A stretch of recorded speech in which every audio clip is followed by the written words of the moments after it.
Voilà. Bon, merci Richard de m'avoir convié à modérer cette première session de désescalade. Alors, désescalade, on va commencer par l'ocytocine. Donc, moi, j'ai été élevé à d'histocyte démarrage Sainteau, hein, c'était ce qui était proposé. J'ai été élevé à la quasi-administration systématique de Sainteau, et en France, en 2010, 2 patients sur 3 avaient encore leur Sainteau. J'ai été élevé au schéma péridural Sainteau, et j'apprends tout d'un coup qu'évaluer les taux d'ocytocine pourrait être un indicateur de suivi de la qualité des soins, comme l'épisiotomie. Ah! Alors, j'apprends aussi que l'ocytocine pourrait favoriser l'autisme. Alors, très probablement pas l'ocytocine, mais probablement le traumatisme cérébral qui pourrait découler de son excès.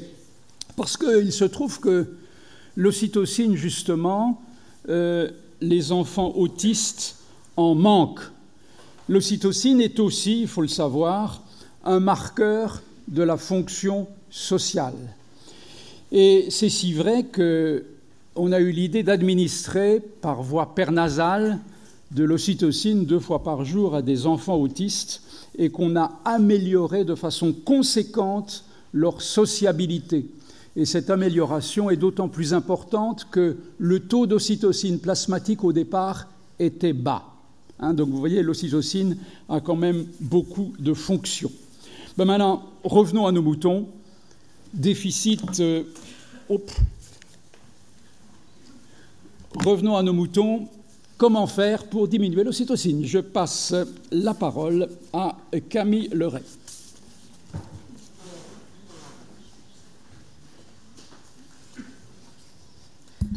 Bonjour à tous, merci beaucoup. Je voudrais remercier le comité d'organisation pour cet accueil si chaleureux, qui m'a donné envie de venir découvrir votre région que je connais malheureusement mal. Donc merci pour cette invitation. Effectivement, je vais vous parler de comment et pourquoi tendre vers une utilisation raisonnée de l'ocytocine. Alors, on va parler des avantages et des inconvénients de l'ocytocine. On va parler des pratiques françaises aussi, et on va voir un peu comment elles évoluent. On n'a pas encore beaucoup de recul, mais c'est une question qu'on se pose. Et puis, j'ai eu la chance de faire partie, avec Didier Rittmüller, du groupe de travail sur les recommandations sur l'administration d'ocytocine pendant le travail spontané qui ont été établis par le Collège et par le Collège national des sages-femmes également en 2016. Et donc, je vous présenterai une synthèse assez rapide de ces recommandations. Donc, je ne parlerai pas de l'ocytocine après la naissance pour la délivrance dirigée, ce n'est pas le sujet. Je ne parlerai que de l'administration d'ocytocine au cours du travail, qui est, comme vous venez de le rappeler, une pratique ancienne et courante, et qui est effectivement, dans son indication principale, le traitement de la dystocie dynamique. Donc on sait que c'est un médicament qui est efficace, il ne faut pas le diaboliser, c'est effectivement efficace pour augmenter les contractions utérines, leur fréquence et leur intensité, et ça permet, et ça a été démontré, et toutes les études vont dans ce sens-là, ça permet de diminuer la durée du travail. En revanche, pour ce qui est du taux de césarienne, est-ce que utiliser de l'ocytocine permet de diminuer le taux de césarienne? Là, on est sur des données qui sont des résultats beaucoup plus controversés. Donc, je vous présente quand même quelques études. Donc, il y a une méta-analyse de la Cochrane qui s'est intéressée à cette problématique, savoir si lorsque le travail progresse lentement durant le premier stade en travail spontané, le fait de mettre de l'ocytocine versus un placebo, est-ce que ça diminue le taux de césarienne? Et là, la réponse est ici, et la réponse est non. Donner un placebo ou donner de l'ocytocine ne change pas le taux de césarienne. Lorsque l'on va utiliser l'ocytocine de façon précoce versus de façon un peu plus retardée, donc est-ce qu'on le met dès le début du travail ou est-ce qu'on attend que ça stagne, est-ce que ça joue sur le taux de césarienne? Là, encore une fois, je ne vais pas pouvoir vous montrer la diapositive. Donc, encore une fois, on a un taux similaire de césarienne dans les deux groupes. En revanche, lorsqu'on regarde l'effet que peut avoir l'ocytocine sur l'hyperstimulation utérine qui peut être source d'anomalies du rythme, là, on voit dans ces mêmes études qui ont comparé le fait de donner précocement ou de façon plus retardée de l'ocytocine, on voit qu'on augmente de façon significative le taux d'hyperstimulation utérine et d'anomalie du rythme. Ça, c'est des questions qu'on se pose de plus en plus actuellement en France, mais les Suédois sont toujours un petit peu plus, les pays nordiques sont toujours un peu plus en avance sur nous. Et donc, je vous montre une étude qui a été publiée dans le British Journal en 2008 par une équipe suédoise. Ils se sont intéressés à décrire les causes de plainte pour asphyxie périnatale liées à des mauvaises pratiques. Donc, ils ont repris toutes les causes de plainte d'origine obstétricale pour des plaintes pour asphyxie. Et ils se sont rendus compte, c'est ce que vous voyez ici qui est entouré en rouge, que dans 71% des cas, il était retrouvé une augmentation de l'ocytocine malgré que le rythme cardiaque fœtal soit anormal durant le travail. Alors, il n'y a pas que l'hyperstimulation utérine et les anomalies du rythme qui peuvent être un effet secondaire de l'ocytocine. Il y a aussi le risque d'hémorragie du postpartum. Alors, quand on regarde les essais randomisés, il n'y a pas de différence significative quand on reprend les essais de la Cochrane. Mais il y a quand même un rationnel physiopathologique avec des études expérimentales, des études in vitro qui ont montré qu'il y avait une diminution de la contractilité des cellules du myomètre chez le rat après exposition à l'ocytocine. Des études également in vivo avec une diminution de la concentration des récepteurs après exposition prolongée à l'ocytocine. Et donc cette exposition à l'ocytocine pendant le travail pourrait diminuer l'efficacité de l'ocytocine endogène après la naissance et donc favoriser le risque d'atonie utérine. Mais les essais publiés manquent de puissance. Il a donc fallu faire des études observationnelles. Et donc, Catherine Denetaro, qui travaille dans la même unité INSERM que moi, a publié avec Jérémy Belghiti ce très beau travail dans le BMJ en 2011. Ils ont repris un essai randomisé, des données d'un essai randomisé, des données françaises en population dans 6 réseaux, sans 6 maternités. Et ils ont évalué l'association entre l'hémorragie du postpartum grave, donc on ne parle pas d'hémorragie, de petites hémorragies, c'est des patientes qui ont un taux d'hémoglobine qui a diminué de plus de 4 points ou qui ont nécessité d'être transfusées. Et donc on a regardé l'association entre hémorragie sévère et ocytocine durant le travail. C'est une étude cas témoins. Donc les cas, c'est les cas d'hémorragie, et les témoins, c'est les patients qui n'ont pas saigné. Et ils ont regardé comment avait été utilisée l'ocytocine et l'association dans les deux groupes. Donc ils ont été obligés de faire un peu on est sur des données qui sont un peu anciennes, 2005-2006, où la délivrance dirigée n'était pas encore systématique. Donc ils ont fait 2 types d'analyses. Une analyse chez les patientes qui n'ont pas eu de délivrance dirigée, et une analyse chez les patientes qui ont une délivrance dirigée. Donc, en l'absence d'administration préventive de cytocine, on voit qu'il y a une association entre l'HPP grave et l'ocytocine durant le travail, avec une augmentation à un OR qui est significative quand on utilise l'ocytocine versus les patientes qui n'ont pas eu de cytocine. Et puis également, quand on regarde les doses de cytocine ou le débit maximum de cytocine utilisé, on voit qu'il y a une augmentation croissante du risque. Plus on va utiliser de doses élevées de cytocine, plus on va avoir des débits élevés, plus on va avoir de risques d'hémorragie grave du postpartum. Alors, ce qui est vrai en l'absence de délivrance dirigée est vrai également lorsqu'on a une délivrance dirigée. Un petit peu la force de l'association est moindre quand même, mais on voit toujours cette même tendance avec une augmentation de l'odds ratio avec les doses de cytocine et le débit de cytocine. Donc ça va avoir des implications, puisqu'ils ont retrouvé dans ces publications donc, une association indépendante et dose dépendante entre l'administration de cytocine pendant le travail et le risque d'hémorragie grave. Ce surrisque, il est significatif, et même pour des doses assez faibles et des doses utilisées en pratique courante.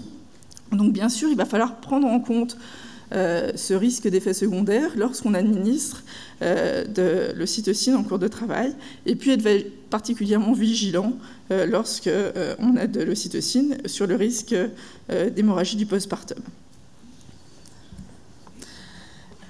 Encore une étude suédoise que moi je trouve assez intéressante. Ils ont repris plus de 1000 partogrammes, 1286 partogrammes de femmes à terme, avec un fœtus en présentation céphalique en travail spontané. Et ils se sont intéressés à voir à quel moment avait été administrée l'ocytocine. Et donc, on voit la ligne qui est ici, c'est la ligne au moment auquel on aurait dû mettre l'ocytocine. Et puis là, c'est tous les points où finalement, c'était too early, c'était trop tôt, on a mis l'ocytocine trop tôt. Leur conclusion de leur travail, c'était qu'il y avait 20% des patientes qui avaient une dystocie dynamique, plus souvent des primipares que des multipares, mais que l'ocytocine avait été prescrite dans 55% des cas, 73% des primipares et 38% des multipares, et que la majorité des femmes qui avaient reçu de l'ocytocine n'avaient en fait pas de dystocie dynamique. Si on se met maintenant dans le contexte français, donc vous le disiez effectivement, à partir des données de l'enquête nationale périnatale de 2010, on a pu évaluer la fréquence de l'utilisation d'ocytocine en France. C'était la première fois qu'on avait cette donnée-là au niveau populationnel. Et on s'est rendu compte qu'il y avait 64% des femmes en travail et 65% chez les femmes à bas risque qui recevaient de l'ocytocine durant le travail. Donc un taux particulièrement élevé. Je vais vous montrer ensuite des chiffres dans les pays européens voisins. Cette utilisation de cytocine, elle était plus fréquente chez les nullipares, plus fréquente chez les patientes en surpoids, plus fréquente dans les maternités privées en France, dans les petites maternités et dans les maternités de type 1 et 2. Donc ça, c'est une publication de Catherine de Notaro et de Jérémy Belghiti dans la Revue Blanche en 2013. Alors, on a la chance d'avoir eu les résultats de l'enquête nationale périnatale de 2016 qui sont sortis cette année. On est en train de refaire les mêmes analyses que celles qui ont été faites précédemment pour voir si les facteurs liés à la prescription de l'ocytocine sont toujours les mêmes. Je n'ai pas ces résultats à vous montrer aujourd'hui, mais ce qu'on peut voir, c'est qu'il y a quand même une diminution de la prescription d'ocytocine en France. Donc vous voyez, on est passé de 64% à 52%, donc on peut considérer que c'est une amélioration quand même, et quand on regarde aussi bien chez les primipares que chez les multipares, on a eu une diminution de cette prescription d'ocytocine durant le travail spontané. Donc c'est une pratique très répandue en France. Au-delà de la prévalence attendue de la dystocie dynamique, c'est beaucoup plus élevé que chez nos voisins européens. Quand on regarde leurs publications, au Royaume-Uni, ils sont dans l'ordre de 23% de prescription de cytocine en cours de travail spontané. Aux Pays-Bas, aux alentours de 20%. En Suède, 33%. Et on voit qu'en Suède, avec les publications que je vous ai montrées, c'est une problématique qui commence à être déjà ancienne et qui a permis donc du coup une diminution de la prescription de cytocine. Alors pourquoi est-ce qu'on prescrit de l'ocytocine peut-être trop fréquemment en France? C'est tout à fait multifactoriel. Peut-être que ça vient de notre définition du travail. Peut-être que ça vient du fait qu'on ne respecte pas, on ne prend pas assez le temps au moment de la phase de latence.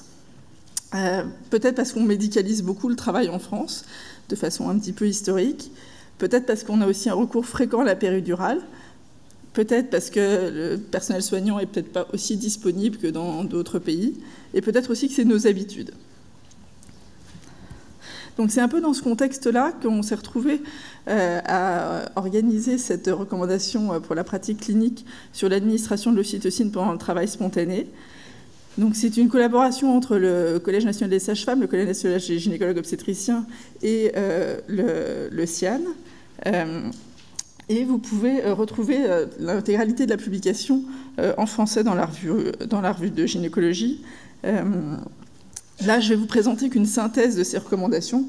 Je n'ai pas du tout le temps, je vois le temps qui défile en plus, de vous présenter l'intégralité.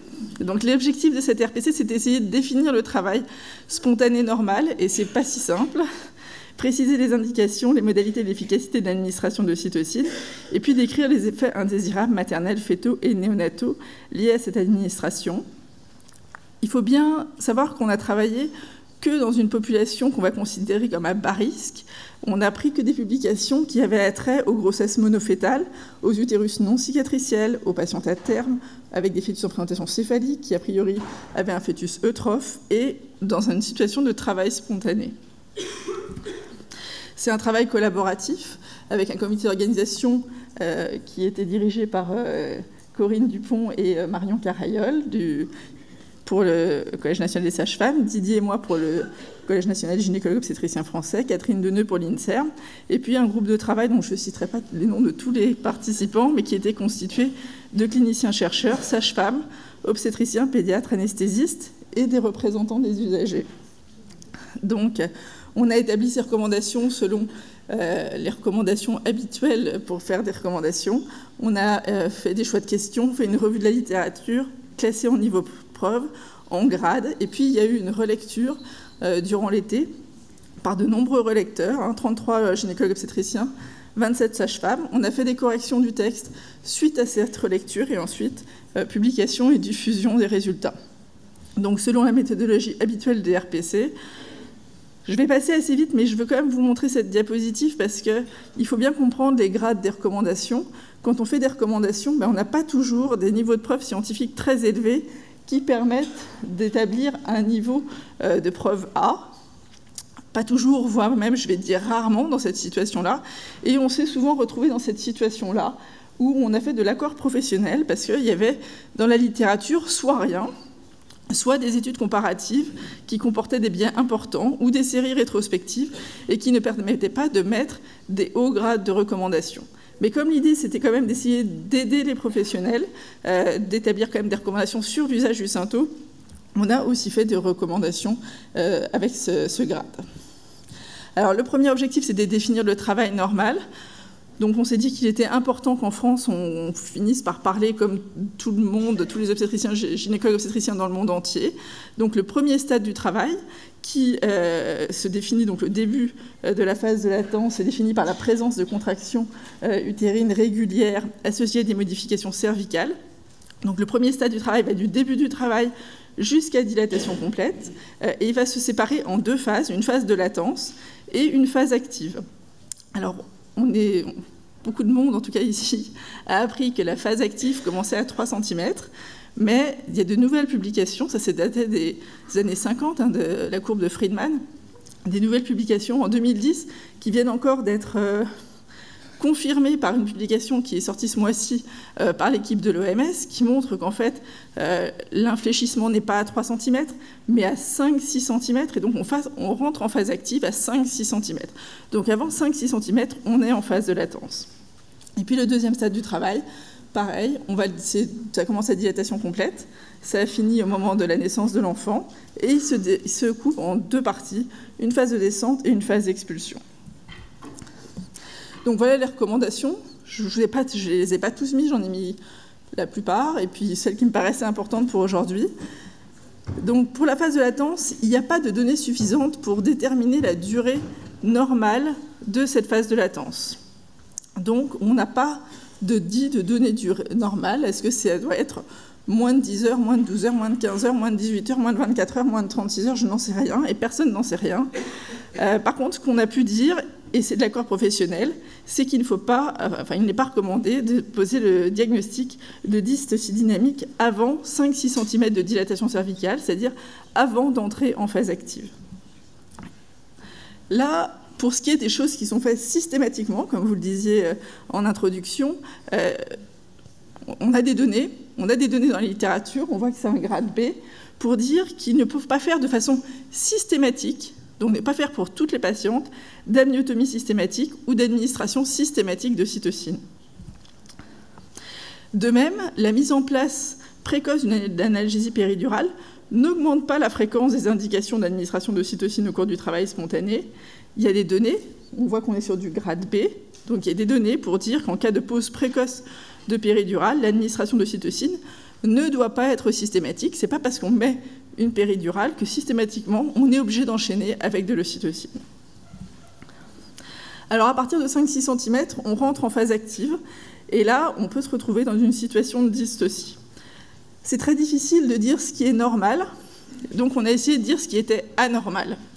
Donc on a considéré, d'après la littérature, en particulier les fameuses courbes de Zhang publiées en 2010, qu'après 5-6 cm de dilatation, il est recommandé qu'une vitesse de dilatation est anormale si elle est de moins de 1 cm en 4 heures entre 5 et 7 cm et moins de 1 cm en 2 heures au-delà de 7 cm. En cas de dystocie dynamique avérée, il est recommandé de pratiquer une amniotomie avant d'administrer de l'ocytocine.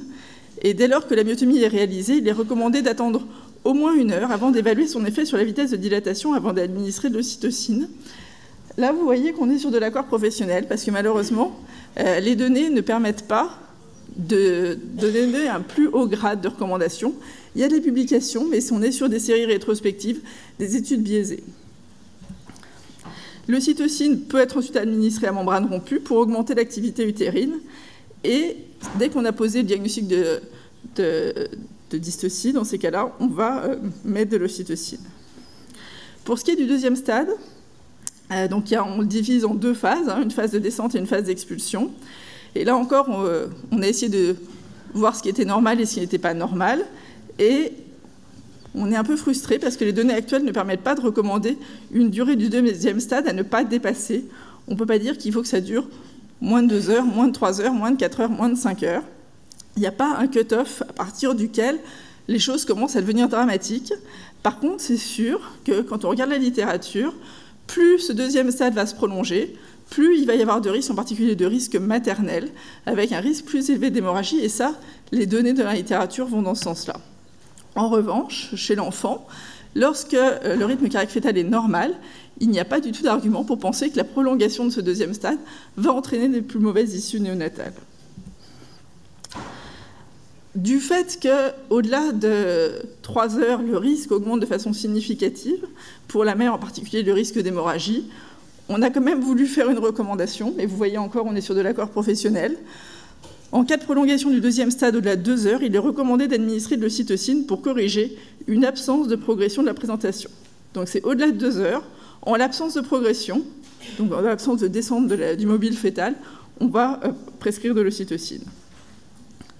Je vous ai dit qu'il avait été démontré clairement que l'ocytocine était associée à un risque d'hyperactivité utérine, selon un effet dose dépendant, et cette hyperactivité peut entraîner des anomalies du rythme qui peut elle-même entraîner une acidose néonatale. Donc, on a recommandé, ça nous a paru extrêmement logique, même si ça reste de l'accord professionnel, d'analyser le tocogramme afin de diagnostiquer une hyperactivité utérine. Donc, quand on met du synto, il faut absolument capter de façon correcte les contractions. Et en cas d'anomalie du rythme, à risque d'acidose, associée à une hyperactivité utérine, il est recommandé d'arrêter la perfusion d'ocytocine. Pour ce qui est des doses, ce n'est pas si simple de recommander des doses. Il y a des doses qui sont prescrites, qui sont étudiées dans la littérature, mais les études sont variables. Dans certaines études, on parle de faibles doses pour 2 milliunités minutes. D'autres, c'est des faibles doses pour 4 milliunités minutes, mais d'autres études, 4 milliunités minutes, ça va être des fortes doses. Donc c'est très difficile d'interpréter la littérature. Donc on a quand même recommandé de débuter à des doses initiales faibles, 2 milliunités minutes, d'augmenter par palier de 2 en 2, et de ne pas dépasser un débit absolu de 20 milliunités minutes, et d'arrêter d'augmenter une fois qu'on a obtenu des modifications cervicales. Il n'est pas recommandé d'administrer de l'ocytocine à une dose initiale supérieure ou égale à 4 milliunités minutes. Donc entre 2 et 4, il y a un flou. Mais en tout cas, si on ne commence pas à 2, on ne commence pas au-dessus de 4.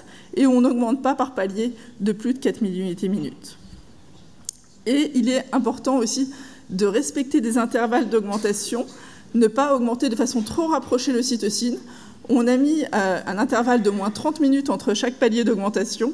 Et vous voyez qu'il y a quand même un peu de littérature, dont une étude française. Et il est effectivement, comme vous l'avez dit, il est recommandé d'évaluer le taux d'administration d'ocytocine durant le travail spontané, puisqu'on a considéré que cet indicateur reflétait la qualité des soins, était un indicateur de qualité des soins en salle de naissance. Donc nous, on n'avait pas vraiment attendu ces recommandations à Port-Royal pour commencer à regarder notre taux d'ocytocine. Donc je vous montre nos taux qui ne sont pas des taux suédois, qui ne sont pas des taux anglais, mais qui ne sont pas non plus honteux, qui sont quand même en dessous des taux nationaux. Et on voit l'évolution entre 2012, là où on a commencé à regarder notre utilisation de synto en travail spontané, et 2017, on voit qu'on arrive à baisser doucement ce taux. Je n'ai aucune idée de quel est le taux optimal, mais bon. Et cet indicateur, on le regarde tous les mois et on le retransmet aux équipes pour sensibiliser les équipes à ne pas prescrire de façon trop large l'ocytocine. J'ai encore un tout petit peu de temps, je me dépêche. Je voulais vous parler très rapidement d'une problématique qui m'intéresse en ce moment, puisqu'on va mettre en place un essai randomisé. Maintenant, on se pose la question de, une fois qu'on est entré en phase active, lorsqu'on a commencé de l'ocytocine en phase de latence ou qu'on a déclenché une patiente, est-ce qu'on ne pourrait pas arrêter l'ocytocine finalement en entrée de phase active? Il y a 9 études qui ont été publiées sur le sujet. Il y a seulement 3 essais contre placebo. Le problème, c'est que c'est des petits essais. C'est des essais qui étudient comme critère de jugement principal la durée de la phase active. Donc, je vous montre rapidement ce qu'ils montrent. Ils montrent que quand on arrête l'ocytocine en phase active, on va avoir une durée du travail qui est plus longue. C'est le graphique du dessus. En revanche, il semblerait que ça diminue le risque de césarienne et que ça diminue le risque d'hypercinésie. Pour ce qui est de l'hémorragie et pour de l'acidose, c'est totalement impossible d'évaluer avec ces essais-là parce que c'est des essais de petite taille et qui manquent de puissance pour les critères de morbidité néonatale et maternelle.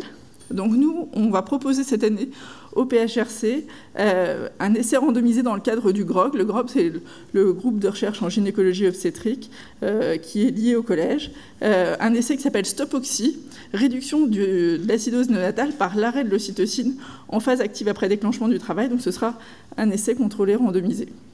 Donc j'ai mis mon mail. Tous ceux qui veulent participer, n'hésitez pas à me contacter. Donc pour conclure, pour une utilisation raisonnée de l'ocytocine, il ne faut pas diaboliser l'ocytocine, il faut juste essayer de l'utiliser à bon escient. Oui, il y a un effet sur la durée du travail, mais est-ce que c'est vraiment ça qu'on veut? Oui, ça permet par contre d'augmenter la dynamique utérine. Il n'y a pas de diminution du taux de césarienne démontré dans la littérature. En revanche, les effets potentiels maternels et néonataux.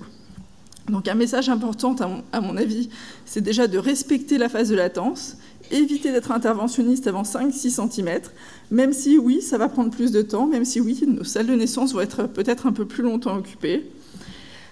Et puis, finalement, aussi utiliser l'ocytocine selon les bonnes pratiques, débuter par une rupture artificielle des membranes avant de mettre de l'ocytocine si les membranes sont encore intactes, utiliser des faibles doses, augmenter par palier de 30 minutes, arrêter d'augmenter lorsque la dilatation a repris, peut-être même, on verra, arrêter tout court l'ocytocine si notre essai était positif. Selon un protocole de service, ça me paraît important, et on l'avait mis dans les recommandations aussi, que chaque service devait avoir son propre protocole. Faire un suivi mensuel ou annuel de cet indicateur dans vos maternités. Et puis poursuivre cette évaluation et l'évaluation de toutes nos pratiques en obstétrique courante, ce qui me paraît important aussi. Je vais laisser que 5 minutes à la discussion, je suis vraiment désolée, je savais que je serais trop longue. Merci beaucoup.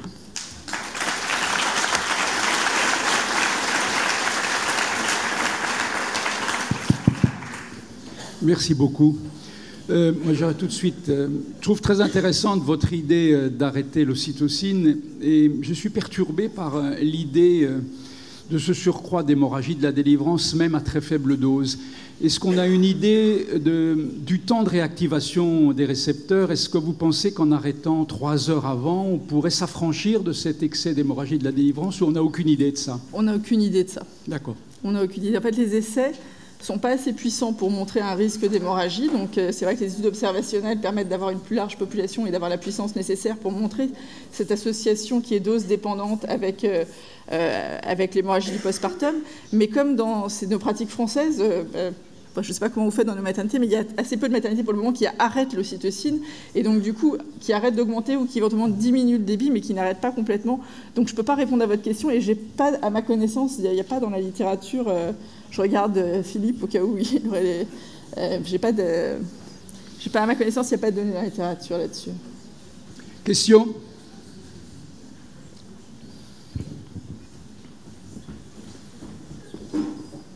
Merci pour ce topo qu'on a déjà entendu, mais qui ouvre un petit peu quand même des nouvelles perspectives et qui va quand même modifier de manière importante l'allure de la salle de travail. Alors c'est vrai qu'on vit une époque où on parle de rationalisation, de diminution de moyens et de ci et de ça, qui vont dans le sens où on a de moins en moins de moyens. Et là, il s'agirait de surveiller plus longtemps. Alors la question c'est comment est-ce qu'on va surveiller ces patients différemment, si on considère que le travail démarre plus tard?